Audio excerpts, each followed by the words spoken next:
This is Eddie Hearn, Matchroom Boxing. You are watching Sporting Icons. You don't need to be anywhere else. Okay, so it's literally just been confirmed that Anthony Joshua versus Francis Ngannou will take place in Saudi Arabia before the end of Riyadh season. The end of Riyadh season, for those who don't know, is the end of March. Now, we have heard a date of March the 9th, I think it is. That's been flown around for an Anthony Joshua fight. Now, my initial reaction to Joshua versus Francis Ngannou is a couple of thoughts really spring to mind, which is, firstly, it's a little bit different to Tyson Fury versus Francis Ngannou in the sense of, well, Ngannou's now had a professional boxing bout. And Anthony Joshua is not a world champion. So, of course, he's free to do whatever it is that he wants to do. That was always my issue with Tyson Fury, the fact that he was a world champion and he should have been defending that belt against someone in the top 15. That is what it is.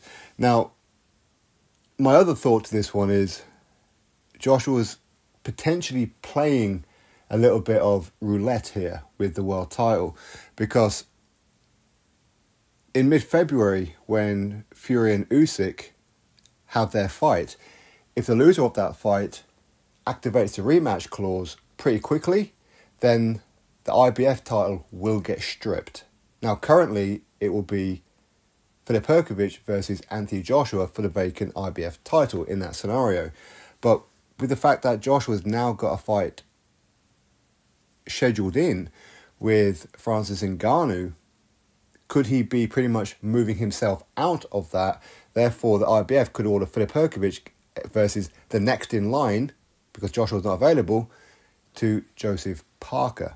So could see Filip Hrgović versus Joseph Parker, which is a good fight. I would certainly watch that one. So potentially, he could be playing a little bit roulette here.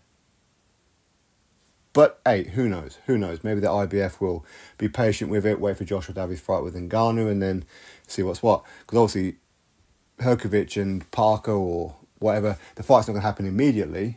Of course not. You need that purse bid situation if necessary, or free negotiation, then a purse bid, then of course the fight within a 3-month period. So maybe.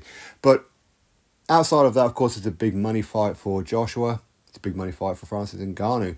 For a lot of people feel Francis Ngannou defeated Tyson Fury.